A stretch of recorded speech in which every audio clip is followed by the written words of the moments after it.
We've got Kyle Cheveldayoff with us from Victoria. He's a psychologist, and he's kind of, we were introduced by email through sort of a Canadian like CE5 network of people, and you guys have heard us talk about that a lot. He's been studying metaphysics as well and looking into the law of one stuff, which we're going to talk to. So thanks for coming on the show, Kyle. Yeah, happy to be here. Thanks, guys. Yeah, it's great to just hook up with somebody that we've met through like interests, and now we get to talk about it. And I mean, I was just reading back through your email that you sent me, and you were actually, I forgot about this, but you were kind of requesting, like, help me get this word out. But when I read that email, I had like shivers and everything. I was like, I got to just see if I can get Kyle on the show. Like, so yeah, thanks for coming on. No, hey, happy to do so. And it's kind of funny because just in the last year, I'd say I've been approached a handful of times to do stuff like this, and I've been kind of putting it off. And so I'm glad that this opportunity came forward, because you're the first time. Awesome. So, well, we like being the video. That's good, man. We like being the testing ground for people. We're fine with that. Graham is a testing ground for all sorts of things, I'm sure. Yeah. They like using me as a guinea pig in all kinds of ways. So you guys haven't CE5 together yet? No, we haven't. No. What's the problem? That's okay. We'll keep Just talking. keep going. So Kyle, let's start with that. Maybe the CE5 stuff. I mean, I've been doing it for quite a while, but I haven't like steadily except for the last few years. But I have noticed like a shift in it. I mean, do you want to talk a little bit about your Victoria group and some of your experiences in that, and then we can get into the law of one stuff later? Yeah, I don't mind at all. I mean, it's all linked. Yeah, it is. Yeah. It's all part of the same package, that whole thing called consciousness. So, to be honest, I knew nothing about CE5. I knew nothing about the meditation protocol or the intention behind it until I watched Unacknowledged. Yeah. Last summer, last spring. And I assume you guys have seen that pretty obviously. Yeah, I've seen it. Yep. I don't think Darren has, but I saw it. I've seen part of it. Yeah? Yeah. I seen most of it till the real crying started, and then I just had to, it's too much for that's me. right. Yeah. I actually tweeted Richard today, or Steven today. I tweeted. Yeah. Yeah, we kind of like, I'm sort of more of the UFO CE5 guy, and Darren's kind of more of the, he sort of plays like he's not as interested and stuff like that. It's kind of, I'm going to drag him out one of these nights. He says I'm not allowed to come because I don't believe. Is that bullshit? Yeah. If you don't believe, you're not going to see anything. Okay, so there you go. Thanks, Kyle. But then you could put on that scientist hat and try and say that means it's not real. Exactly. But if someone else is seeing it and it's real, yeah, it's like two people being in a situation and one person goes, "Whoa, this is scary, man," and the other person goes, "No, it's not." Are you going to say that one person didn't feel fear and the other person should? Like sometimes these situations seem like they're supposed to be really objective, and they can be for certain people that are tuned into it. Yeah. It gets into quantum physics too, the observer effect. Yeah. Well, Darren is more ready than we think. I mean, they've been requesting that you go out. Like Celia and them have been requesting your presence lately. So I'm like, I'll get him coming. Like, I mean, Darren's, the winter you want. It's not like you're a non-believer or anything like that. He's just. Sometimes it's hard to tell if he's playing it up for the show or not, or if he's really just a dick about it sometimes. Well, let me put it this way. So I started watching that Unacknowledged video, and I knew nothing about it. I just stumbled across it on Netflix. I didn't even know who Dr. Stephen Greer is. So I started watching this, and I'm interested in UFOs. I've watched Ancient Aliens since, I think, the first episode. Have you guys watched that show? Yep. Yeah. Yeah, it's fantastic, eh? And I met Tsoukalos. We met Tsoukalos. Yeah, we met Von Daniken. That's kind of part of the reason we started this podcast. That's how we kind of met and started talking about stuff, was Ancient Aliens. So yeah, that's honestly where it started for me. I was involved in meditation and some of that stuff before that, but when I started watching Ancient Aliens, it was just interesting, right? You'd see some stuff that you thought you knew before, and then you start seeing it differently or hearing it from different angles. And then you hear multiple people talking about similar things from different angles, and you start to go, geez, if this is possibly true, I want to know some of this. And that's essentially CE5. last summer when I watched that documentary, I watched Stephen Greer's stuff, and I thought, is this guy out to lunch? Is this guy a quack? You know, is this possibly true? And I watched the documentary with an open mind. Some of it I already knew from watching Ancient Aliens and following some David Wilcock stuff, and I thought, interesting. And so I delved into it. I really delved into seeing how legit this guy was, what his background was, if some of the stories are possibly true. And so much of it lined up that I thought, there's something here. And so then I started learning that CE5 protocol, kind of downloaded some of the stuff, read some information he's put out there, and started delving into it. And I got to be honest, guys, I started seeing some stuff myself. Yeah. When you're looking up at the stars after doing this protocol, and since I was already someone that meditated quite a bit, it wasn't difficult for me to incorporate that because it is meditation essentially. And I'm practicing this with a few other people, sometimes doing it on my own, just out in the back looking at the stars. And then all of a sudden you're seeing stuff up there that looks like two stars chasing each other and kind of doing different speeds, which satellites shouldn't be doing. You'll see stuff going across and make a turn, and you're thinking, whoa, or the typical flash bulbs. Yeah, we see a lot of flash bulbs. You'll see something going by, and all of a sudden, by luck, you could just be looking at it, or you could try a laser, or even consciously put a thought towards that, and you see this thing going across, and all of a sudden, and I even set up my own cameras and stuff. Am I seeing stuff? Because some of the stuff was on my own, and I've actually captured flashbulbs events on my digital SLR, and you can see it 5-second exposure. It's one depth, and then the next 5 seconds completely different. It could be a solar flare of some sort, or some sort of reflection flare. Of something. All those things are possible, right? But at the same time, it's stuff that you can't quite explain. And when you see these things repeatedly from different people, from different angles, it gets you curious. Yeah, we see some nights we've been out, we've seen like dozens and dozens of flash bulbs, and some of them are pretty bright, just out in the middle of nowhere, like pow. And it's hard. Like once you see that many of them, it's just not. It's not a It doesn't make sense. Yeah, it doesn't make sense. And it seems like it's communicating back and forth. Sometimes we all start paying attention, and it ramps up, or we ask questions and it answers, sort of thing. So yeah, it's sure. Yeah. Well, and to someone that hears that and hasn't tried this or explored it, they'll go, "Oh, that sounds too out there." It's Yeah. But you know what? It was 400 years ago. We were still burning people at the cross for saying that the Earth was flat, or the Earth was round, or differences of opinion. So, are you saying the Earth is flat? What's that? Are you saying the Earth is flat? I don't know. What do you think? No, but seriously, it wasn't long ago. No. Well, I mean, so do you think this is like, there's a bunch of people right now that think the Earth is flat? And you're a psychologist. What do you think? What do you think's up with that? I don't know. That's a whole other conversation. Yeah, that's not even going. It's just bring up a can. Well, Graham is shape agnostic, so I hope those people aren't flying too much. So you started seeing stuff right away then, once you started doing that? And then you went out to actually do one of your retreats with Greer too, right? Yeah, I went out, did a week-long retreat in Joshua Tree. That was pretty interesting. Went out to Calgary once and did one with them, and we saw a whole bunch of flash bulbs. We're talking poof, poof, poof, almost looks like fireworks of 10, 15 flash bulbs going off within 30 seconds. And moving in directions that just don't make sense. Yeah. It's one of these things someone could easily, it's so easy to debunk these things, right? You can debunk anything. Yeah. You can debunk Western medicine right now. But that's not what it's all about. Being a researcher, being a scientist, it's actually getting out there and looking at all the information and then making a decision when you actually understand all the information. Yeah. And so if someone's going to sit back and be an armchair critic over this, hey, anybody can do that. But to actually get out and try this stuff and learn the protocols and see just what the potential of consciousness is, that's where it gets real. That's where it gets interesting. I mean, when we go out stargazing, we see all that stuff.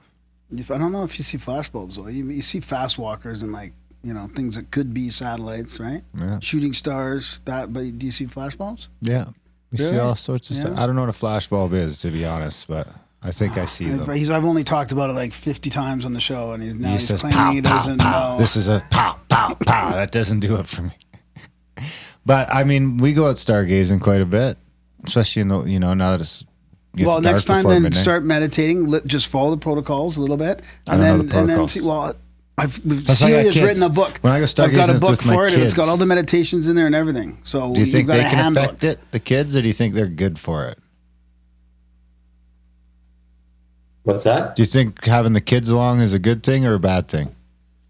I think it's fantastic because kids are open-minded. Yeah, that's what I was thinking. Yeah. Perfect. Well, I'll try it out. I'll try it with my family. See, all we needed was Kyle to be here, and you're on board. I'm not going to go out in the woods with you yet. I'll tell you this, guys. This is how I kind of look at things sometimes. I don't know if you guys think that this is a one-shot deal. You live this life and you end and you die and that's it. That's one theory. Another theory is that it continues in some way, in reincarnation or some other form of energy. But I'm leaning more on the latter. I'm thinking that something else still happens afterwards. Yeah. And I don't want to finish this life, look back and go, oh, I'm such an idiot. Why didn't I even try some of that stuff? Why wasn't I open-minded? Why was I such a critic and a skeptic? And I mean, everybody can do that. All right. Anybody can sit back and just be a skeptic and a critic of everything and read a couple things online or read one book and go, oh, no, I know it all. But it's usually the people that are finding the interesting stuff are the people that have done the most reading, done the most work, delved deeper into some of these topics. It's not usually the armchair critic that seems to stumble across this stuff. So I want to hunt it down. I want to search for it and explore it and see if some of this stuff is possible. So the conversation we had the other day around consciousness, I mean, all of this stuff is tied into it. Yeah. It's physics. It's stuff in the sky. It's all these different things related together. It's thought. It's belief. It's energy. It's the law of one, as we talked about before. That seems to explain some things too that a lot of people are curious about. All these things are interrelated. Yeah. And the more that you start to learn this, you get hungry to go, well, I wonder if that's a possible angle too. So then you explore down that avenue and you may or may not find something, but you just don't know until you explore it. Sometimes I wonder if that's kind of like just part of the simulation, where it's like the more of these sciences we find and the farther we go down them, it's just going to keep coming up with stuff just to keep just coming up with stuff to keep you busy. Kind of like, I completely agree. The difference with that though is that's the physical. We sit here with all this science and we focus on the physical and the mathematical, physics, observable information that we go deeper and deeper and down to the atomic level and deeper than that. And we'll keep finding stuff. But then there's the metaphysical. Everyone believes in metaphysical. Otherwise, prove to me where love is or fear is. Prove to me where depression is or anxiety is. I mean, to me, that stuff actually lies in the metaphysical because we don't fully understand it and it's all energy based. Yeah. And so if we start to seek deeper into the metaphysical and start going down those rabbit holes like we do in physics with the observable or mathematics with the stuff we can calculate, if we get away from the physical stuff and going deeper and deeper down that and focus on the metaphysical stuff, we're going to find more stuff too. Any chance it's dangerous? Probably. Yeah. In what way do you think, if you had to speculate? You don't have to speculate, but I'm asking you to. Yeah, I could speculate. And I think I would, the best way I've heard that explained is through the law of one. So, yeah, I mean, and keep in mind, if I talk about law of one or some of these other areas, I'm only giving my perspective on something else I've read. I'm gonna have, as the law of one would talk about, a distortion of anything I hear. And we're talking about CE5 all a little bit different right now. But CE5 is this protocol. So whatever we're talking about here, I'm just putting my spin on it. I'm putting my opinion on it. And there's no real right or wrong to that. It's just the way I look at it right now, and that could change. But if you look at the law of one information and what it seems to say about negative and positive, is that in general, out in the cosmos, generally everywhere, the real negative energy, the real negative entities, if you will, the people that are on that real hard negative path, is about 10%. And that 10%, if you believe that we, through consciousness, can communicate or access or get hunches or intuition from this metaphysical, be it spirit guides, be it higher density extraterrestrial beings, whatever, through telepathy or consciousness, all those different avenues. If you believe that that's a potential of accessing that, then there's a potential of accessing some of that 10% that could be negative. But you can also filter how to look at that and use some strategy, some awareness principles to make sure that that isn't the stuff that's influencing you. Yeah, like part of the CE5 protocols is really love and compassion. Like your goal is part of the whole meditation. Part of that is to bring down only love and what's best for us, at the highest level, like that kind of thing. Yeah, exactly. That's how I'd get you. So you mentioned reincarnation, and I was wondering and I've thought about this a lot, if you're talking about how let's say you increase your consciousness or your level of awareness in this life, and you think if you reincarnate in the next one that you're kind of, that will evolve with you, and let's say it's somewhat easier to be aware of that in your next life. Like, would that awareness evolve as you go along? Because the thing that is disappointing me for reincarnation is coming back and not remembering any of that again. Like, but I feel like the spiritual teachers have evolved, and even some cultures think they're coming back, again and again, and they're becoming more aware as they cycle through lifetimes. Yeah. You think that's possible? Would explain 7 billion fucking humans. Yeah. Because we just can't figure it the fuck out because we're fucked. For lack of a better term. Well, right now, it's not. Right now seems like a time when most people are coming back to give it another go. It's not like, it doesn't seem like a lot of people are finishing right now. If I look around the world, it doesn't seem like, I would say put it at, I don't know, 1/10 of 1%. Do you think you'd make it? I don't think I'd make it. Well, I guess it depends what you're basing it off. That's right. You're your own worst, harshest critic. I just think if you start believing and looking into the stuff that Kyle's talking about, and you're going out and looking at the stuff, and you start believing in reincarnation and acknowledging it, and when you come back, I think it's gonna be easier for you to reach that level. It'll be like a sort of a fast forward to that level again, and the more you do that, the easier it gets as you evolve. Well, if I can give a couple comments on that from my perspective. So one, about the whole reincarnation thing, I did not grow up thinking about reincarnation. I grew up atheist. Didn't resonate with anything. But as you delve deeper into this stuff and you start to think about it more and meditate on it more, I've kind of come to the conclusion that the best running theories right now are either that this life is over and we're dead and that's it, or there's other possibilities. I'd rather lean on that there's other possibilities.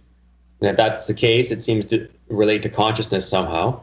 So then there's all these different areas of consciousness. And then if you look at some of the work out there that's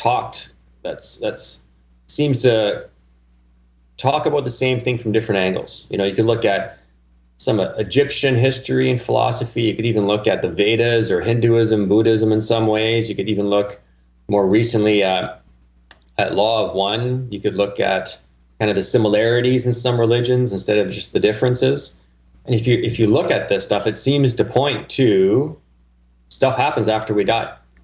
And then if you delve deeper into this, there seems to be some sort of a pattern that through these theories that we are consciousness that enters into this physical body at some point in utero, or possibly at birth, and we come here to Earth to have this experience of physicalness, this experience that we are going to get so caught up in physical, that law of one would say we are a mind, body spirit complex, because we have a mind, a body, and a spirit, which we don't acknowledge all that much.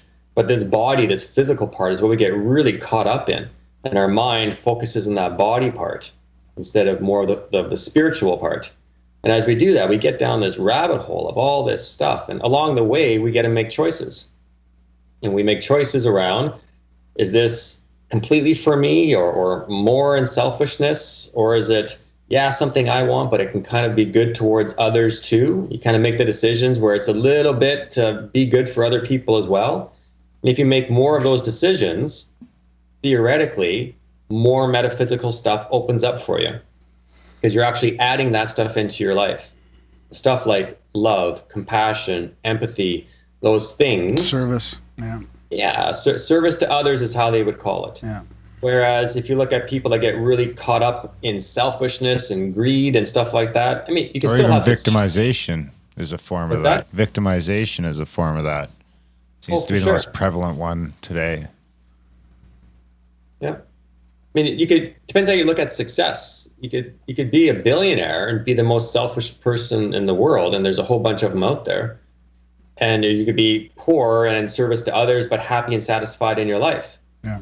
You know, and until you actually sit in each of those shoes, you're not going to know just how good that feels. But as you go through this pattern of this lifetime, then after this is done is when you kind of get a debrief of how this life went, what went down for you, because we've got a veil in this lifetime to any past lives. And if you don't believe in the past life research, I mean, you could look up people like Dr. Brian Weiss, Dr. Michael Newton. There's a lot of psychiatrists and psychologists out there that doing past life regressions, which just started out as clinical hypnosis a lot of the times, would all of a sudden start to pull things out from people that would talk about past lives. Yeah. And this wasn't, these are researchers, these are scientists and health professionals. And so they start to get an objective approach how to collect this information. And then they realize that this information they're collecting is really similar to what someone else is collecting. And you start to see these patterns of what possibly might have happened from this life to finishing, going in the spirit world and having these debriefs and figuring out how things went that life. And did you do what you wanted to achieve, and some of these things, and this craziness of earth and making choices. And then you might come back for another incarnation here or somewhere else, or maybe you've graduated to a higher dimension or density and you got to go try that lifetime. And it's this kind of cyclic event that, from what all these different texts seem to talk about, it's all metaphysical. It's all in the spiritual side of things, and the physical part is the illusion, because it's not the real truth behind it all. I agree with most of that, because I've often bitched about religion as stealing the main thing that religion stole from the people, as they tricked us into having faith in something outside of yourselves. And it seems to me like the law of attraction and intention and all this other stuff, the placebo effect, it all boils down to sort of the exact same thing, which is kind of what you're talking about, which I would call faith. And that faith was really never supposed to be in anything else except, you need to have faith in your prayers for your prayers to come true. You don't need to have faith in some deity to make your prayers come true. Yeah. I agree with that. If you look at some of those similarities in the religions, and I can't say I know them all that well, but I've dabbled in them to understand them, and you pull out what's similar, you would have kind of a unified theory of faith if you took out the dogmatic approach where they differ. And the best way I can understand this from the research I've done and how I've delved into it is that a lot of this information that was received, and I might get on the hot seat for saying this, but a lot of the information that's received by these people that have written these religious texts over the years were actually people channeling information from spirit guides or extraterrestrials that they were able to tune into through consciousness. And then they felt like they were talking to God. I mean, hearing voices in your head or writing stuff down or giving speeches that you don't feel is really you. This is a lot of how they got their information. So as a psychologist, how much of that do you think could be within yourself still? Like, because you must understand the mind better than, well, me for sure, or most people. Like, is there space in the mind that, that channeling could be you? I mean, I'm a big believer in sort of, you know, or I got a lot of time for simulation theory and for group consciousness, and humans do tend to be more like a collective sort of species, but you know, there still seems to be that possibility out there that, you know, it could just be something further within yourself, because it does seem that, you know, every time you dig a little deeper, you can always find a little more. Yeah. You know, I think it's a really good point. And I think it's completely possible because, you know, I'll go back to the law of one for this part, but in there, and keep in mind, the law of one is information that was collected by an apparent sixth density or sixth dimension group of entities. I think there was 35 million of them that shared a common mind because they evolved to that point, that they were able to communicate with some humans because these people advanced themselves to the level of being able to tune into that through their consciousness, through their level of meditation, and ask questions. It's like a Q&A format almost. And they describe it as, you know, they're not gods at all. They're us that are just much older and evolved, you know, as look at how different we are than 500 years ago. Well, imagine us 5 million years from now, how much different we'd be if we can survive that long. I think it's going to be a pretty different place 5 million years from now. So apparently this is just what's happening out in the cosmos, is these entities are out there and then they come to assist us. And they assist us in some ways, maybe, you know, flashes of UFOs or even possibly landings, which I don't think is really happening much now for other reasons. But they explain that we are the creator. We are a spark of the original spark. We all have the full potential of the creator inside of us. All of these different densities and dimensions that we're apparently going through, and all this metaphysical consciousness development apparently is all inside of us. It's just a matter of us activating it. And so what these experiences do for us is help us activate some of these things through the difficulties and struggles and suffering that we do over time. And so depending on what you're going through and how you tend to do this work or contemplate or meditate on these things, you could activate all these things. And they explain that someone could activate a large number of these different chakras inside, these energy centers, to unblock things, to have this infinite energy, this intelligent infinity. I think they call it a infinite intelligence, can flow through you. And you could technically unlock and access different parts of you that would do exactly what you're saying. Yeah, like ultimately we're all connected. It's all one. Like, you know, we are God. We are like... Yeah, every time I drive down the freeway, I can't help but feel like a fucking ant. You know? Yeah. It's just all these cars are driving just perfectly, like 6 inches from each other, and it's depressing, kind of. But, you know, it's interesting in that sense is that, you know, that does seem to be there. I wonder if enough people start doing the CE5 thing, if that in itself propels the thing, like the 100th monkey sort of idea. I think I read that book you recommended as almost like a prerequisite to the law of one. It's called The Secrets of the UFO. And I think it talks about that in there actually, but it was a really interesting book. I mean, it's very non-dogmatic, very, you know, accepting. And I can tell that that's probably, I haven't read through the law of one yet, but I can tell that that's kind of what the law of one's going to be about as well. It's like acceptance, a lot about service, a lot about that, but I think they talk about the level of awareness and the people that are I don't remember if they put a number to it. I don't remember if it's 10% or if it's I can't remember. Do you know Kyle, if they talked about that at all? Yeah, so I've heard it explained different ways. I've heard it takes 1% of a population to have focused mass or collective consciousness, if you will, on shared thought to be able to manifest something that would, you know, overpower in a positive way the 99% that is kind of mixed up and partly negative and partly positive and, you know, not collective. A unified 1% can make that shift.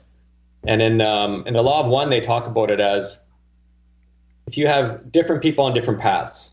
Let's just take people confused in the middle. I don't know if I believe in metaphysical, but I know there's physical, but I know there's more to life. Those kind of people. And they're all having their thoughts throughout the day. Maybe these people even sit down and pray or meditate or try and do some sort of focused work on their consciousness. They're kind of going, well, this is one thought that's kind of like that. Here's another one. Here's another one. Like they're all separate thoughts that in a little bit align together to have this co-creative consciousness. But when you have people that are really positive, they're very similar in their thinking, it becomes almost exponential. So they calculate it as 1 + 1, 2, another person, 1 × 2, 2 × 2, 4, another person, 4 × 2, 8, another person, 16, another person, 32. So it multiplies that way.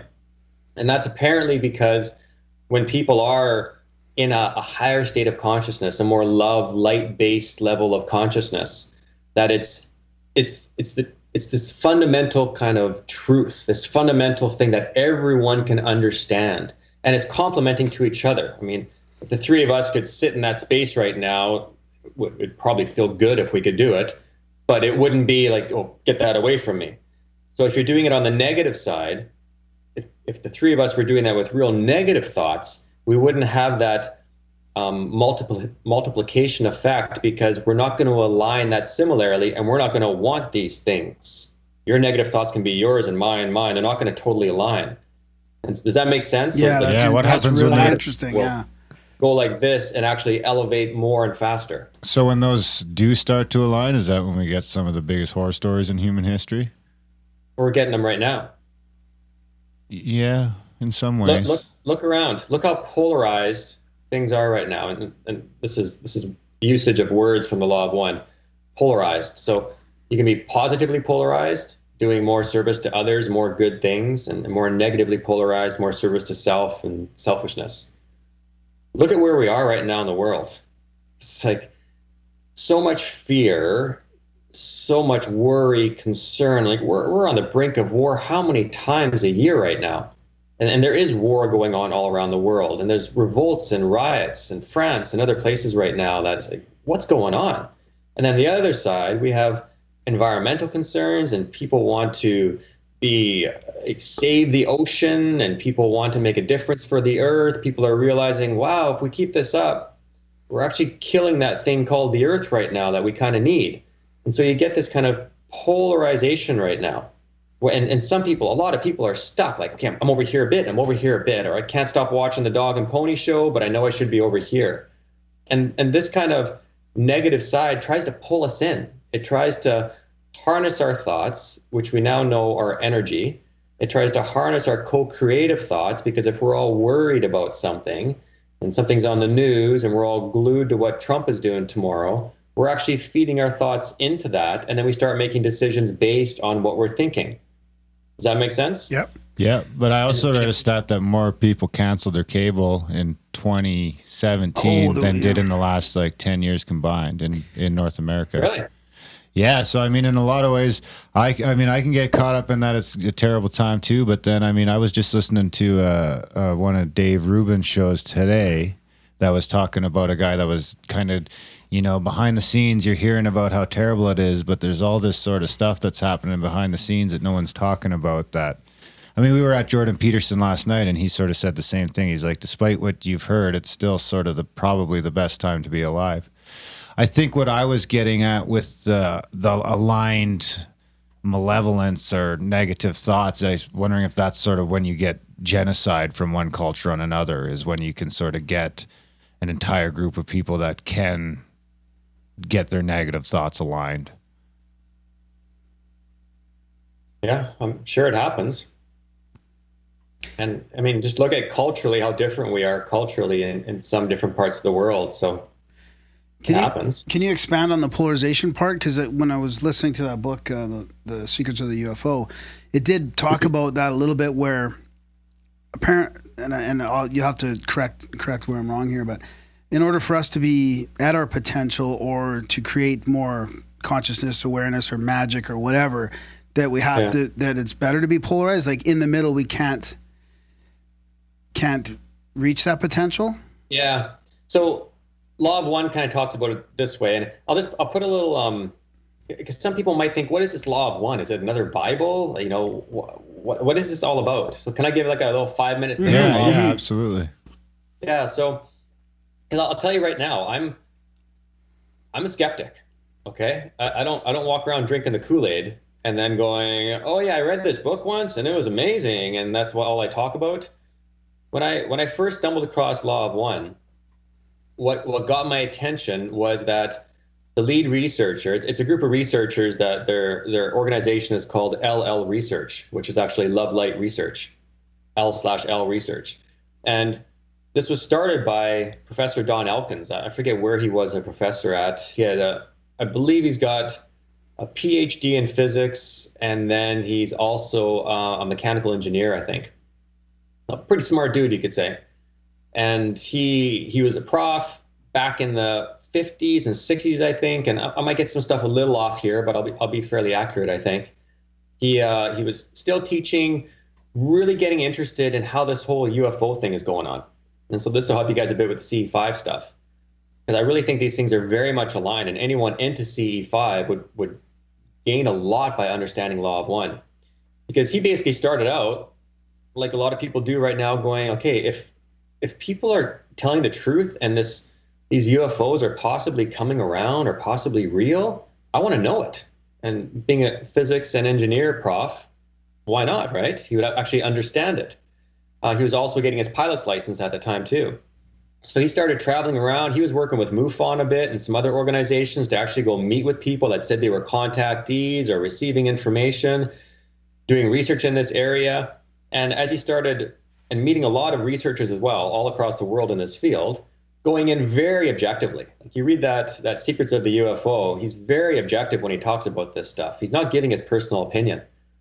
And he starts putting the pieces of the puzzle together with all the information he's collecting from hundreds of people, from other researchers all across the globe. And he started seeing these common threads, started seeing these messages, and they were almost all kind messages about the earth and how to live better and how to live more metaphysically and love-based stuff and energy. And it sounded fluffy, sounded like, what some would have called 10 years ago tree hugger stuff, but sounded interesting because he was seeing these internal consistencies, which actually means that there's something there.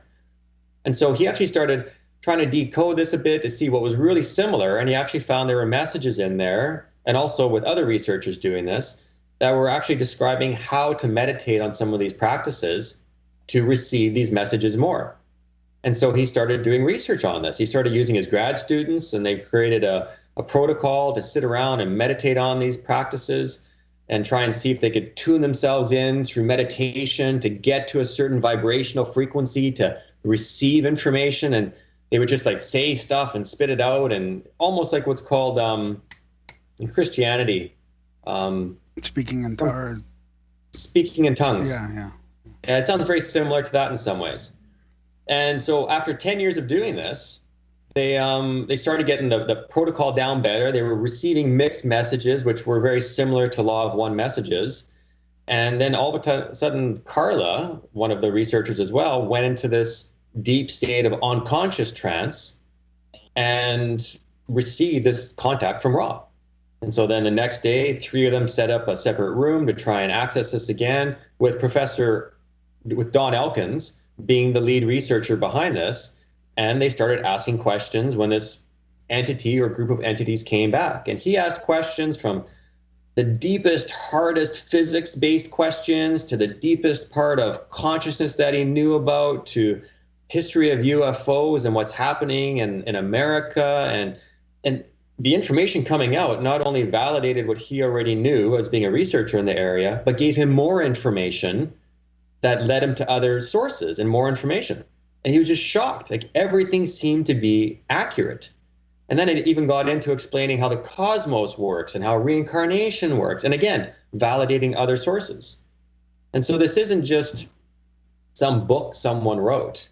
This was a research team that had been researching this already for about 20 years and then came across this contact. And with a very systematic approach, they tried to collect the research from this to be able to make kind of an approach to say that this was as scientifically collected as we could do. They recorded it. You can listen to the audio recordings.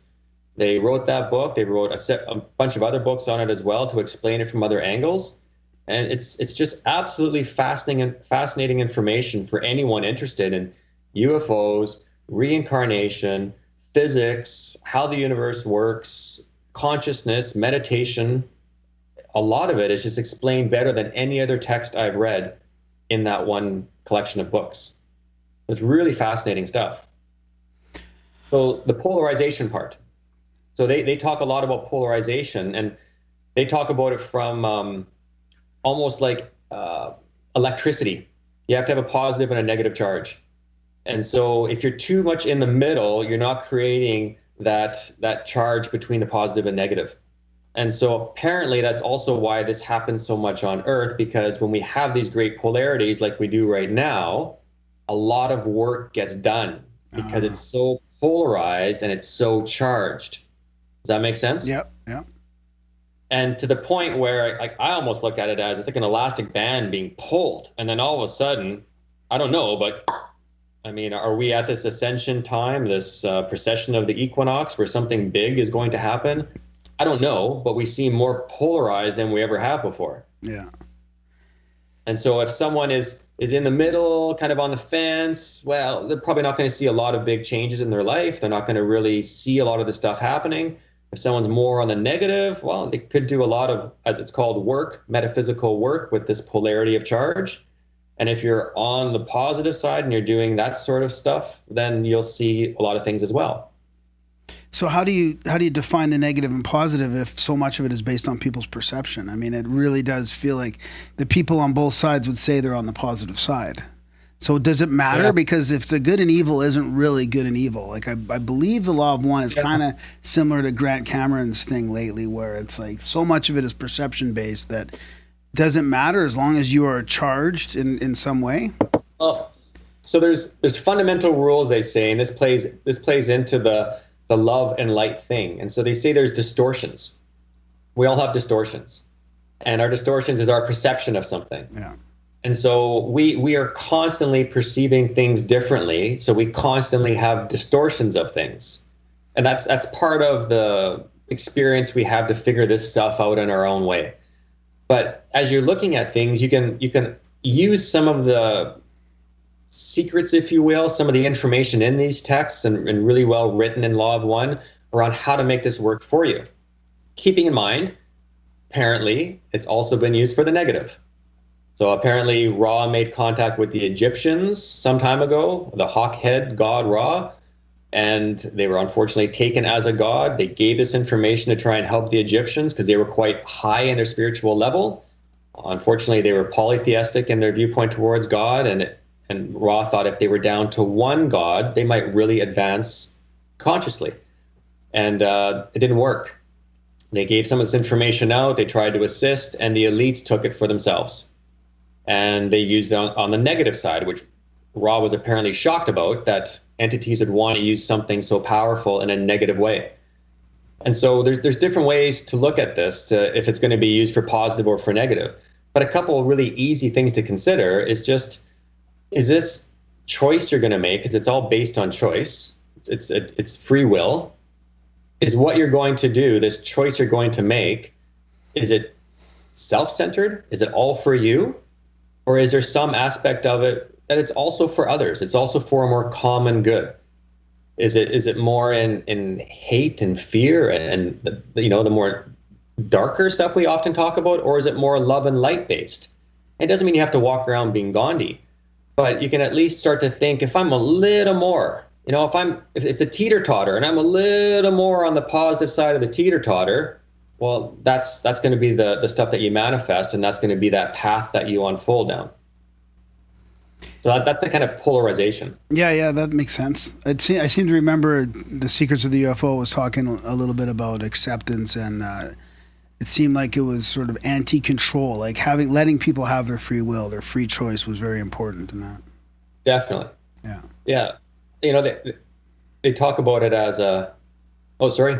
It's hard to hear if you're talking. My mic just goes silent. No, we weren't talking. Good. Okay. I think we got a little bit of a delay on the video. Yeah, there's a bit of a delay. Yeah. Okay. So the way that's explained, and I've heard it from different avenues, again, Law of One explains it really well, is that there's no right and wrong. There's no right and wrong. This is all a spiritual journey, and this is where it gets a little faith, spiritual base that some people are like, I don't know about that. That apparently we all have God inside of us, the creator, if you will, whatever you want to call it, the universal energy.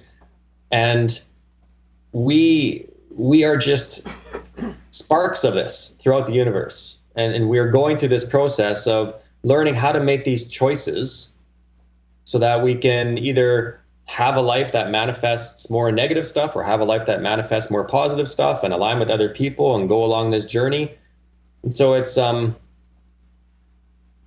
again, it depends how you look at it. Yeah.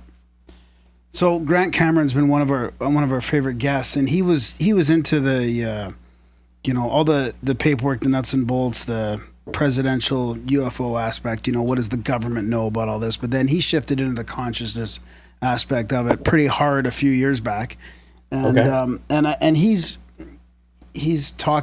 been investigating and researching all the downloads. Like almost like what you're talking about that happened to these guys in Raw. But it seems he calls it downloads, and I mean I think I even heard them mention that term in Secrets of the UFO as well. But it seems to be way more prevalent now. It's happening more and more, whether it's people downloading scientific stuff or mathematical stuff or just philosophy kind of stuff. But I mean, have you seen an increase, or do you see that happening as well from your side? That seems to be happening more and more now, maybe as part of a shift, or yeah. To be honest, I would say yeah. I hear it from people I know that do meditate. I hear it from people that think about these things a little bit. I've seen it myself. My meditations over the past couple of years, I find they seem to be richer. There seems to be more insights later on. And I've thought about this. I've spent some time thinking about this and delving into the research around this a bit. And the best way I can conceptualize this right now, especially if you're open to the idea of non-terrestrials influencing this process somehow, is that back in the 50s and 60s, the book that you read, Secrets of the UFOs, it was a lot of really good messages. It was quite love, light, really fluffy stuff, really inviting stuff. It didn't seem dark. And there was quite a few contacts and people making contacts and telepathic communications between people if they'd see a ship or they'd see an extraterrestrial of some sort. And then that kind of shifted. Then all of a sudden, even if you just come to where today is now, you don't hear about a lot of ships coming down, UFOs, if you will. And there doesn't seem to be as much contact that way. And so a lot of people question, you can't take photos, you can't get these things, and it's not real. But if you look at the negative side of it, the 10% I talked about, apparently it sounds like we are at this state of evolution. David Wilcox and Corey Goode talk about this stuff a lot. And we're at this state of evolution where the earth is changing, vibrating at a different level. All depends if you believe in some of this stuff. Again, I'm quoting some sources. And the earth is changing, and we're changing with it. And as the earth is changing and going to this different vibrational level, that we're changing too. And so we're accessing more information. We're receiving more information because our consciousness is rising as well. And so I have to admit, I see a lot more clients come through my office that are talking about symptoms they haven't had before, different thoughts they haven't had, energetically feeling different. And for some people, it's a little scary. Some people are going like, what's going on inside? And I try and take a real Western-based psychological, I put my psychologist hat on and try and approach it from a real Western-based model. But it makes me wonder too, what's happening energetically inside of people? And is there more stuff happening, downloads, information, consciousness-based activation that's going on behind the scenes than we really know right now? Yeah, I feel like we've almost reached that percentage that Darren was asking about. There is, maybe we're already past that point. that 100th monkey thing, where we are now just in that, already in the acceleration. I don't know. It's tough to say. It's tough to say because I wasn't here 50 years ago. You know, I'd really need to know what. I don't know what it was like back then. Yeah. I mean, we've come a long way in 100 years. You know. Yeah. It's been a long fucking 100 years, and a lot of people got blown to bits, and you know, there's a couple terrible wars. So it's tough for me to sometimes say that, you know, maybe this is when you know, is it all just one leap forward, or is it accelerate with technology, or is that going to backfire, or, you know, I don't know. It's just, yeah, I hope it's that. Well, that sounds better than what Kaczynski predicts. So, well, it's interesting that book in the UFO, but that was back in the 70s, and is that funny, old blue book that I had? No. Those old ones that someone sent in? No. This is different. This is a How PDF to build a online. flying saucer and something else? No, this is different. But because that was very similar with the love and light and stuff like that. Well, that's what I was going to say. Is like a lot of our topics end up being about how many of our shows end up being about love? I think it's like 50%. Alan has me at like fucking 15 times or something like that, saying love ends up being the answer again. And this is like that secrets of the UFO. Daily meditation, love, and seeking and service are like the key parts of it. I mean, and this is like what we've been hearing on this show. Almost no matter what topic we're talking about, it all comes back to like meditation and love. All you need is love, baby. That's unbelievable. It. All you have to do sometimes, just imagine. Okay, let's just imagine that we're not alone in the universe. Pretty good chance of it, hey? Mm-hmm. 450 billion stars just in the Milky Way, never mind the planets around them. You know, the chances are, you know, we're not the only ones. If some of these civilizations advanced past the point we are, do you think they would be a war-based, fear-based social group? You know, they probably would have had to figure out that either they're kinder to each other and they find a way to make this work in unison and you know, get away from the hate, the anger, all this stuff, and to make it work together. Otherwise, they probably wouldn't survive, because we're not far away from blowing up this whole planet or killing it. You know, and we're not very old. Yeah.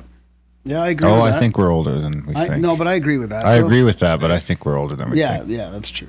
I mean, did Ross say anything about that? I wanted to ask you about the last, like the end of the last ice age and how our advanced civilization, like, does Law of One talk about what it was like 30,000, 20,000 years ago here?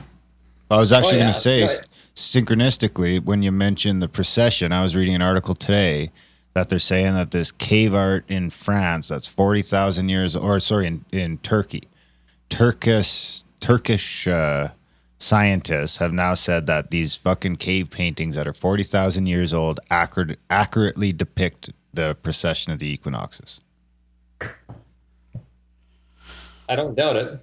Isn't that crazy? Know, you look at the Mayan calendar, you look at these different Egyptian historical informations, a lot of these things align.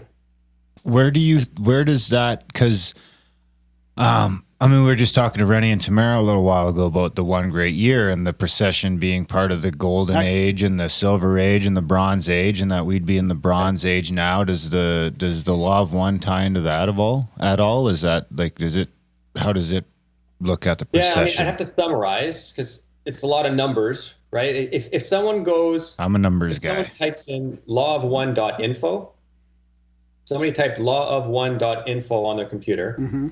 That's kind of the research site that they've left up. It's like a separate site that is just the raw material that they channeled for 3.5 years. Oh yeah. Okay. Wow. Okay. So it looks like an old website. Yeah.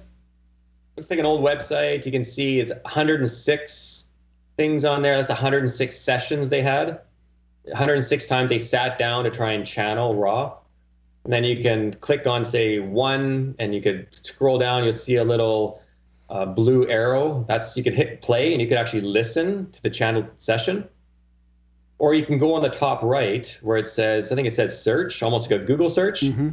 And you could type in anything you want. Type in Egypt. Type in Einstein. Yeah. Type in Nikola Tesla. These are all questions that Don Elkins asked Raw to get information. So this is how I first got interested, is I found this site and I started typing stuff in that I had questions about. And I started getting answers to questions I didn't think that I could get answers for as well. Then you look it up and you realize, geez, this is accurate. And then you search something else and you get an answer and you're like, there's no way that could be true. And then you go down that rabbit hole and sure enough, it sounds like it's true. If you go on the right side, you see it says LL Research on the right. Yep. Should we donate too? It looks like it's value for value over here. So people should donate to these folks. And browse by category. They have a browse by category as well, which is pretty cool. So you can click on, for, cosmology, for example, and it's got all. That's a great little resource there. Hit the donate button, people. This summer. What's that? I actually went and met with these people this summer, and I sat down and I watched them channel. Nice. They don't channel Ra anymore. Ra stopped in the 80s, but ever since they've been channeling Quo. And if you look it up, this all aligns with the Corey Good and David Wilcock stuff. This is all part of this confederation of entities out in space that are here right now to assist us in some way. They don't just jump down and be like, hey, here's what you do, because that impacts our free will.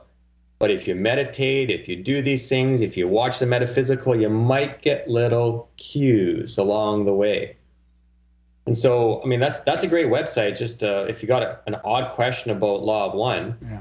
But generally speaking, they talk about it as these 25-year cycles approximately, that we're at the end of this 76 or 75,000-year cycle, which aligns with the Mayan calendar and all this stuff, this 2012, remember that hot topic of 2012. And apparently we are going through this transition stage right now. That's why things are so polarized. That's why there's so many earth changes. That's why there's these solar flares happening. That's why there's more earthquakes. It's interesting. Again, it aligns. So that just because it aligns is an interesting fact to kind of delve into deeper. Yeah, definitely. We got a question from the chats here.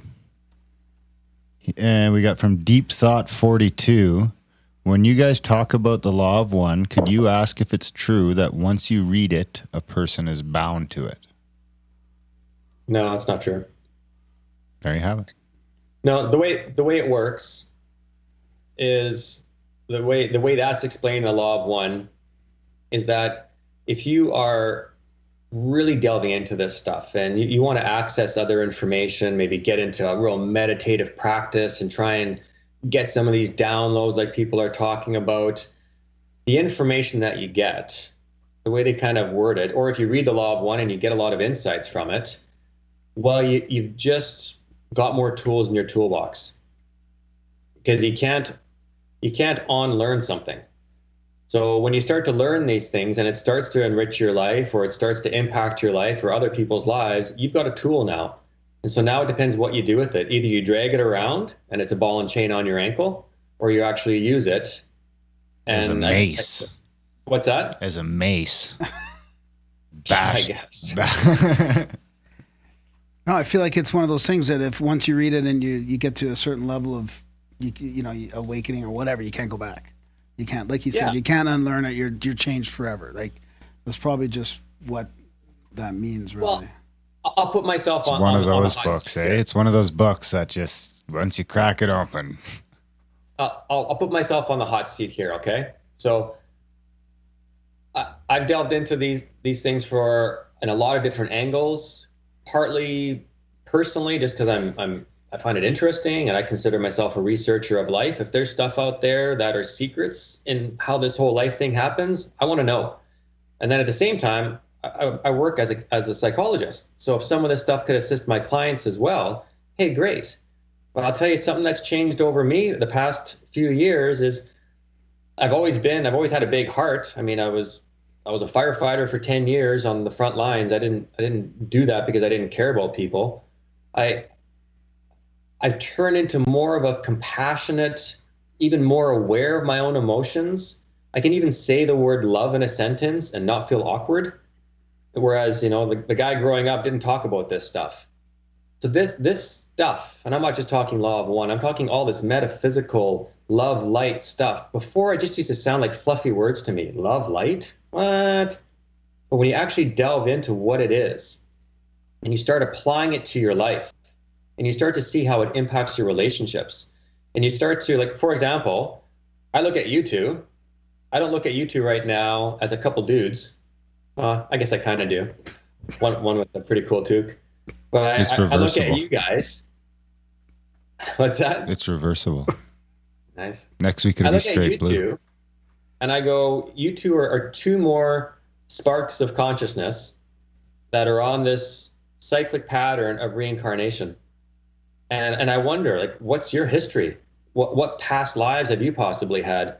What did you plan for this life? Because apparently through all these different sources of reincarnation, we actually plan part of this life to receive catalysts and suffering and all these things to activate us, to wake us up. And I look at people now and I'll walk down the street and I'll just think, like, how asleep some people are to all of this potential. Or to even look at someone and wonder, what if someone's looking at me the way I'm looking at them? Do you understand this stuff? Do you think this way at all? Or would you rather just talk about some stupid drama that's on Friday nights or something? You know, like, it starts to change the way you look at people and the way you start to think. And if you're sitting in a room of people talking about these topics, yeah, you can joke around and make fun of it and stuff, but it hits home. Like, there's something in here that is interesting and you want more. And like, it's got some, you can't really explain it. It's got something that you can chew on. You know what I mean? And so it does change you in some ways. And I don't really think it's a bad thing. It's only made me a better person. And I don't hear anyone else that seems to say it's made them a worse person. Yeah, I've recently went through something like that on my own over the last year or so. I didn't read that book. I read some other ones. But it does, I would definitely agree that there does seem to be a movement these days that even 5 years ago didn't exist. And I mean, there's a thirst for it. Graham and I, again, we'll talk about last night, but Graham and I went to that lecture with Jordan Peterson last night, and we sat there. The place was fucking sold out, and he sat there and told people not to be resentful or arrogant for an hour. And people paid money and go, and it blows me away that, that we're here. So that's sort of that. I guess, when I look at things that way, maybe I can get on board with you that we are in some sort of hyper acceleration, because that's something that, I mean, it blows me away that people are starting to show some accountability on at a measurable level.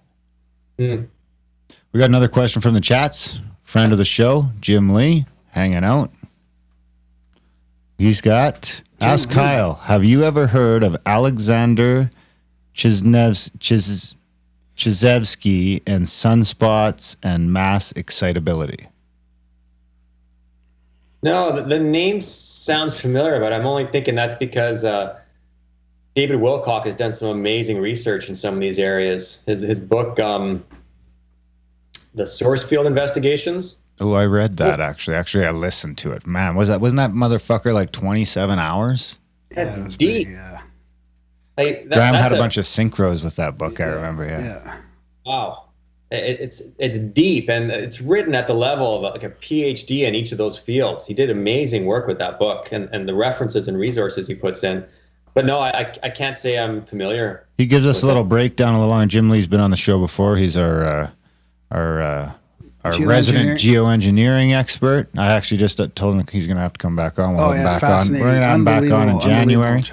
But he does a little. Actually, we got a couple questions here, so I'm going to go to the chats here for a few minutes.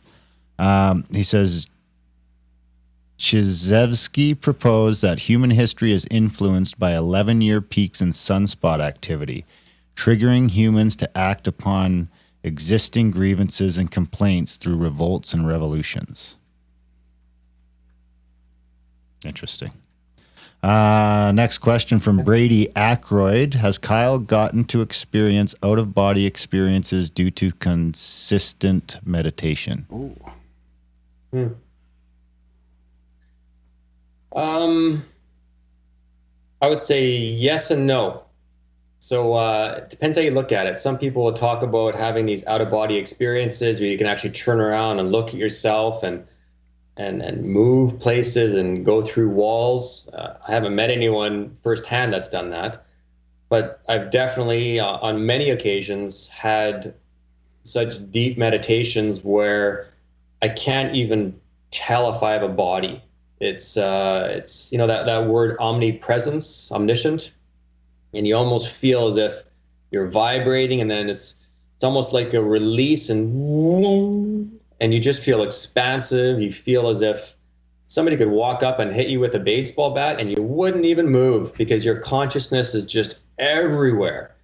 And I can't say in that space I feel like I'm any one thing that can turn around and look at myself. I feel like I'm everywhere. It feels as if all the energy of anything that could interact with me right now is just vibrating.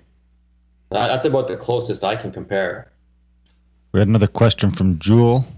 Does Kyle use the Merkaba method, or does he just step out of his body for CE5? I don't even know what the Merkaba method is. Merkaba? Yeah, I think that's actually looking at it rotating. Yeah, no, I don't know of that specific method. I know that you can picture it in your mind's eye, and you can look at the different corners and picture all the different triangles of it, and try and picture that shape. I personally, and I feel a little ripped off, I don't have a good mind's eye, you could say. I don't close my eyes and see a whole lot of stuff when I meditate. And I feel quite ripped off. Yeah, I have the same problem. Come to Calgary, we'll get you boys jacked up with some mushrooms and see all sorts of stuff. No. We got another. I'll go one more from the chats here from Human Garbage. Have you ever communicated physically with a UFO or received some sort of response? Yeah. Can't say I have that I'm aware of consciously, but I've definitely downloaded or felt like I've received information. Sometimes I'll come out of a meditation and just go, and I'll have a thought on my mind that I wasn't even thinking about. And I've got a whiteboard in my office back here, and I'll just start writing stuff down. It's almost, I call it my mad scientist sometimes. And I'll just start writing stuff down. Next thing I know, I've got some interesting stuff I put together that I didn't really understand I was even contemplating on. So, but to actually say I've telepathically interacted with a UFO or an ET or something, no, I'm still waiting for that one. What about when you get flashbulbs and stuff? Are you asking questions? Are you interacting at all that way? Like when you meet with your groups through CE5s? Because I could almost say that we do in our groups. Yeah. What do they say? No, it's not. It's just flashing. It's like a just. Oh, I wonder if it's Morse code. You should write it down. Dot dash dot. Maybe it is. Maybe no one's thought about that. Yeah. You're rolling your eyes at me. Meanwhile, he's been spelling. Maybe these aliens have been just trying to give you Morse code. There's like these fucking guys are not figuring this out. They just keep saying they love us.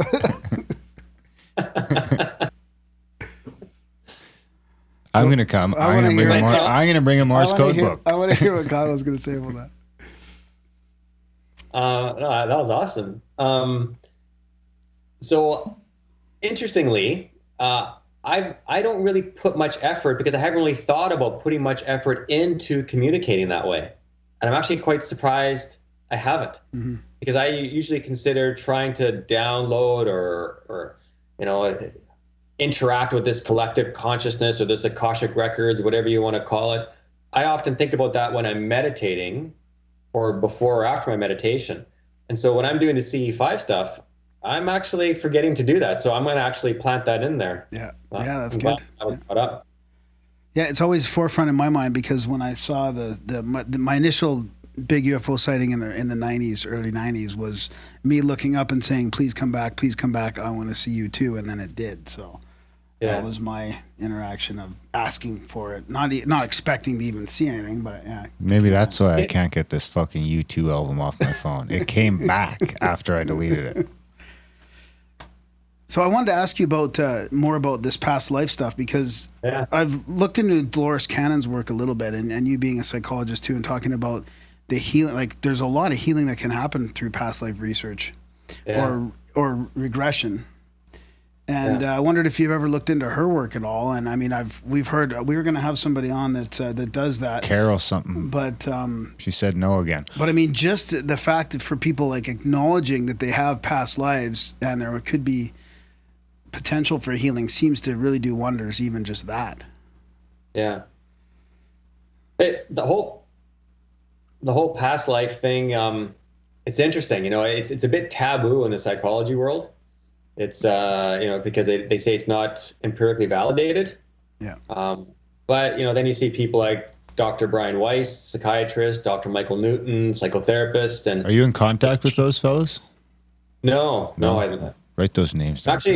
I'm actually going to take, what's that? I've been trying to do a show on past lives and kids' past lives for like 3 years now, but it seems like everyone I finally managed to track down that's done any research on it says no. Yeah. Could be because of the I dope think smoking part of the reason. logo. But I'll try those guys for sure, 100%, because I'm super interested in that stuff. Because when my kids were young, they both sort of made some comments that, get your gears turning. Yeah. But some of these people now have passed away, so you're going to have to see who's out there. But, Brian Weiss, he's so popular. He's known worldwide. Yeah. If you can get him for an interview, I'd be impressed. He's well known across the world in the work that he does, and even does work with celebrities now. And he was on Oprah a number of times. And yeah, he's it's interesting. But coming at it from different angles, if you talk to someone that doesn't have the umbrella term of psychologist or even clinical counselor or something like that, and they're more a therapist or a counselor under a different designation where they can use more therapies that maybe aren't as empirically validated as their registration board would want it to be, they'll talk more openly about this stuff. Yeah. You're not going to find too many psychologists that are going to come on here and say, yeah, I do past life regression work with my clients. Have you thought about it? Have you thought about it a little bit more, like going down that path? Yeah, well, I'm going next summer to take Brian Weiss's training. Oh, okay. In New York. Yeah. And, perfect. Then we'll have you on again, and you can give us some regressions. Yeah. Well, there's a lot of people doing this work, and even when I've been trained in hypnotherapy. When I was back in Alberta, I was involved with the Alberta division, and I was meeting people in the field, working in the field, that they talk about this stuff and they do this work. And even I can think in particular one really well-known psychologist over in Vancouver. I don't know if he's still doing this work. Lee Poulos. You might want to contact him. I'm not sure how available he is. I'm not sure if he's still practicing, but very, very experienced guy, and he's done a lot of research in this area. Interesting. From what I understand. Yeah, we're always chasing that down. I'd definitely like to do a show on that. I got no more questions. Well, we should probably give you a chance, Kyle, before we have to let you go here in a few minutes, just to talk about the future, what your plans are for besides that course next summer, but the CE5 stuff. Like, are you coming to Calgary at all? Because we got to get out there, with our group and Celia and all them, and get out there with you. And do you have any other, any conferences or workshops or retreats you're going to or anything like that, or what's your plans in the next little while? Yeah, nothing planned right now. No, I mean, the first thing is probably I've got the stuff in New York next, I think it's next May that I'll be doing for the past life regression stuff. I mean, I'm always out doing stuff, so it just depends when things pop up, but nothing else planned in the meantime, but I'm sure I'll be out doing stuff. What's your CE5 community out looking like on the West Coast there? Well, I think the numbers, I'm doing it through meetup.com. Yeah. That's where I'm hosting it. I think the numbers I think we're close to a couple hundred on the list, but the last couple times we went out, I think there might have been 8-10 people. And I've honestly just been so busy lately, I haven't been hosting them. And when it gets this time of year, it's a lot cloudier and the rain's coming and stuff. So probably won't be doing too many. And plus, I went and did that Joshua Tree retreat with Stephen Greer just a couple months ago. So I had a whole 7 days of drinking from the fire hydrant, of meditation throughout the day, and then we're out at night late. And so I kind of got my fill for a bit. I had to catch up on life after that. Yeah. How was that? Can you talk about any experiences you had there? Yeah, it was fantastic. It's one of these things where it's a lot of times it's what you make it. If someone goes in and they're negative going into this or pessimistic, you're not going to have the same experiences. But if you're going in open-minded and you're open to seeing different things and feeling different things, and different people were reporting different things sometimes. Sometimes we'd collectively see the same stuff, the typical flash bulbs and movement, and even some stuff, a couple of times we had what looked like a meteor come down and all of a sudden just go psh, when Wow. everybody saw it. And then it wasn't long afterwards where we'd see some military choppers come over and a couple military planes go overhead. And it's, okay, that's kind of an interesting coincidence that we saw that. And all of a sudden there's all this plane activity. And yeah. Wow. So but I find that a lot of people report different things too. Like some people will report feeling energy. Some people will report seeing a vision or almost like an orb or almost an aura of something. And lots of times it's a couple, 3 people in the group that are seeing this. So it makes you wonder, are they in their level of consciousness, are they tuning into something that not everyone's able to tune into right now? Yeah, some kind of frequency thing or something. Yeah. Raise their vibration. Well, I got an email from Celia, who helps organize our CE5s, and she wrote that book, the handbook. And yeah, in Calgary, it's like, if it's warmer than -10, we might go out. And if it's colder than -10, then just meet up and practice. Yeah, that handbook's fantastic. Yeah. Graham's going to audio it. I'm going to audiobook it, I think. Yeah. That's how I'm going to give back to Celia for doing that. Yeah, it's a great book. Right on. Well, do you have anything else you want to mention before we wrap it up? No. I don't know. I've been approached by a couple other people to do some stuff like this, so I think I'll pay them a visit. People have been asking me if I'd consider doing my own YouTube channel or something, and I don't know, that sounds like a lot of work, but who knows? We'll see what happens. My passion with this, a little caveat over all of this, it's so easy for anyone right now listening to this, or if they're watching it, to sit back and just be, well, this is far-fetched, or this is too out there, or those being interested in it. Some of this we need to be a kid about and just have some fun with this, see where it takes us. It's so easy to sit back and be an armchair critic, or to actually lace up your boots and get out there on the front lines and try some of this stuff. And I'll be the first to say that learning how to meditate is not an easy thing, but you know what? We're all meant to do it. We all can do it. And if you spend the time doing it and you can train your mind to get into that place where you have control, doesn't necessarily have to be quiet, but you have control over what your mind is focusing on, the potential of opening stuff up.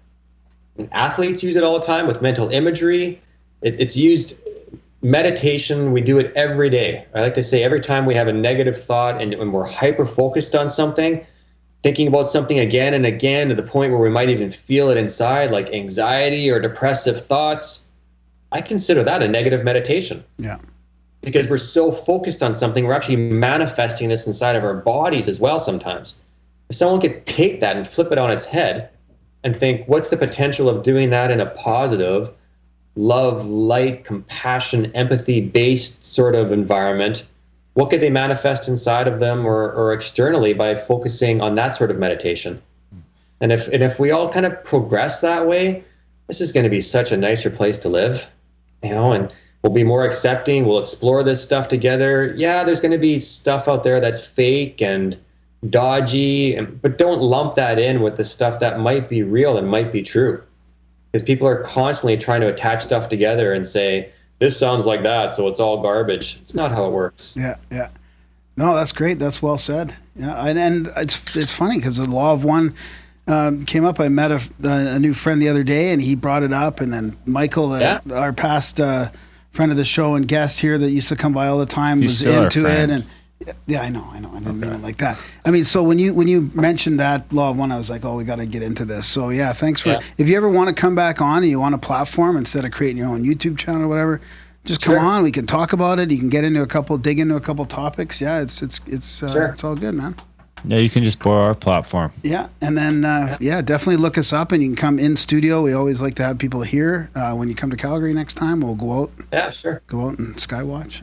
Yeah, thanks. Maybe if you come to town, they'll actually let me come. Yeah. I don't know. Graham's, Graham's I mean, gatekeeping the aliens. I spent 10 years there and worked there for 10 years with, a wide group of guys and girls. So I come out there once in a while. I'll be out next summer for sure. Awesome. Right on. Good. All right, buddy. This is, just so you know. Yeah. This here, this is a newer version of Law of One. So if you go to that LL research site, it says Volume 1, Volume 2. This is not an easy read. Okay, like you can see how many tabs I have in here and how many notes I have of stuff, and like this is not a book you can just easily go through, because you hit a topic and you go, is that BS? And then you got to delve into it, and you hear another one, and whoa, what's that? So it's really a difficult read. If someone's interested in this area, I would suggest to first read that Secrets of the UFO, because as much as it sounds like a fluffy title, it is amazing research that he's put together. Yeah. Amazing research. And that gives such a great platform for understanding why they gather this information later on. And it's a much easier read. And like you said, you read it already and thought it was quite interesting. Oh yeah, definitely. Yeah. What about it's a deep read. Is that the volume 2, did you say then? That one? Well, this is volume 1. Oh, that's volume 1, okay. Yeah. The Secrets of the UFO is basically Don Elkins explaining his research up to the point when this happened. Yeah. This is just a collection of questions and answers that he asks along the way, and it's got amazing definitions in the back of how these entities try and explain things so that we're not distorted in what they're explaining to us, because they use very precise language. Yeah. But again, it's question and answer. So you're hunting, waiting for stuff. It doesn't really give a nice flow to things if you're looking for that. What about on audible.com, they have the only Law of One book they have is Living the Law of One, and it's 101 The Choice. Have you heard of that? Yeah, I've read it. Well, I listened to the audiobook. Oh, yeah. Oh, you did. Okay. Yeah. Yeah. And the guy who narrates that is the last surviving person from the main 3-person team that actually channeled the Law of One. Okay, cool. Amazing. He's the one I sat with, and I saw him channel Quo right in front of me. You can actually read it online at their website. I think it was September of this year. And I asked some questions around reincarnation and past life regression with Brian Weiss's work. And I asked some of this stuff to this group of entities and got some really interesting answers that, they were accurate. They wouldn't be manufactured or fabricated by someone that didn't actually know that information. Wow, that's great. Yeah. All right, I'll put a link to that in the show notes as well. And then is there a way people can contact you or get a hold of you, or if they have more questions? Are you out there on social medias at all or anything like that?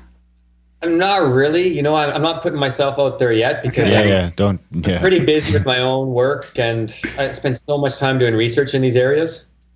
It's tough. Yeah, no, that's good. Just wanted to ask. Yeah, that's all good. She's just trying to trick you into giving out your email on the show. When that happens, you'll be one of the first to know. How's that? All right. Okay, good. Yeah. And I'll pass it on. Right on, buddy. Right on. Well, thanks for coming on the show, Kyle. Come back anytime. Yeah. And thanks for having me. Yeah, enjoy the rest of your night. Will do. Okay. Take care, guys. Thanks, buddy. Okay, see ya. See ya. Now's our chat with Kyle Cheveldayoff. What'd you think, buddy? That was fun. It was a big CE5 Love Fest. Yeah. Yeah, it was fun. You were a bit of a dick at the beginning there. Was I? F-bombs in there. Just, yeah. Take it it's easy. Like usually, after all of a sudden you're jumping in, asking all the questions. Oh, yeah. That's right. I need some answers. Yeah. I can't get them out of you. I like it. You're almost close to coming out with us now. Yeah. I don't know about People have been asking about you. They want you to come out, and I said I'm going to bring you out. So I think you're almost ready. After a couple of years of you shouting me down, I don't know if I want to come out. See, this is how it's going to work. This is how it's going to work. You're not coming. That's right. We'll see. Maybe this summer. that was fun. That was good to chat with him. By summer, you might have me convinced. So, yeah, big thanks to Kyle for coming on the show. I think we need a Law of One book for the studio. Sure. We can just I'll order a couple. Should maybe I order? That can Is be it our new 2 volumes? Maybe that can be replace the UFO quote of the week. We can just read question and answers out of the Law of One. People aren't too happy about the UFO quote of the week going away, so I might just let you keep doing it. There's not a lot left. I just have to start making them up. After 5 years, I'm running out of content for that. Way past it. I don't think there was 300 profound UFO quotes. Yeah. You think so? Profound? You think they were all profound? They're all profound. Yeah, of course. They're all like. Any quote about a UFO is profound. Is that a UFO? This is from government officials, police officers, Air Force scientists, politicians, famous celebrities. I'm going to start putting a profound non-UFO quote of the week in the newsletter, I think. What I meant to say to Kyle as well is that since we've been doing the show 5.5 years, the UFO topic has really changed and evolved, I feel like. And I don't think it's just because we're doing this, but there's definitely way more acceptance to it. Oh, yeah, maybe, yeah. I wouldn't argue that. It's funny we talk about it less. And it's funny, when we started the show, I figured we'd be talking about UFOs like once a month. As opposed to what? I don't know. What do we think it is? I'd say it's once a quarter. Oh, you mean as a show topic? Well, yeah. And it's always coming up when people send their sightings in, and I talk about the CE5 locally here, and we do the UFO quote, so it's always coming up. But yeah, the topic itself, yeah, you're right. I thought it would be more often too. But there's so many other things to talk about. Oh, I mean, yeah. This goes on and on. You could do a show every day about a different topic. Yeah. We could have a Monday show, a Tuesday show, a Wednesday show. We could one day. Fuck, you need a lot of support for that. Jeez. Yeah. Anyway, big thanks for tuning in. We got more people saying keep the UFO quotes in the chats. Anyway, big thanks for tuning in, guys. Big thanks to Kyle for coming on the show. Do check out grimerica.ca/support. Sign up for a monthly of some fashion. Check out the paypal.me/Grimerica. Do your one-time donations over there. Check out patreon.com/Grimerica. Somehow, some way, find a way to support the show if you can. When you can, it really does help make a difference. And it helps us prepare to just keep the show going, so that when people try and shut us off, we got a backup plan. Yeah. No ads, no commercials. No ads, sponsors. no commercials, no sponsors, just a couple of fucking hacks begging for your dough. That's it. Please, because we said please. We love you guys. Seriously. Thanks for listening. See you next week. Big thanks to live people. Yeah, that's awesome. Shout out to Brady and Jim Lee that were in the chats. That's awesome. Jim Lee joined the Discord now too. Oh, I can't believe it. That's awesome. Well, Yeah. What was I watching? Oh, it was him and Freeman Fly, I think. I have that lined up to watch. So, well, we've been wanting to do another one on global warming and geoengineering and stuff after this UN report or whatever came out. So, anyways, yeah, the chats are. I guess we. Chats is happening. Yeah, Grimerica/chats, right? .ca/chats. Grimerica.ca/chats will get you there one way or another. I think that's it. What are we going to do? We're going to do an intro right away? Yeah. So we'll be back with an intro in a couple Are minutes. we going live for that? Yeah. People are loving it. All right, we can do it. People are loving it. Okay. Fuck it. We'll do it live. Fuck it. We'll do it live. You got to shut it down so the alert goes out, right? Okay, We'll be back in 5 minutes, you fucks.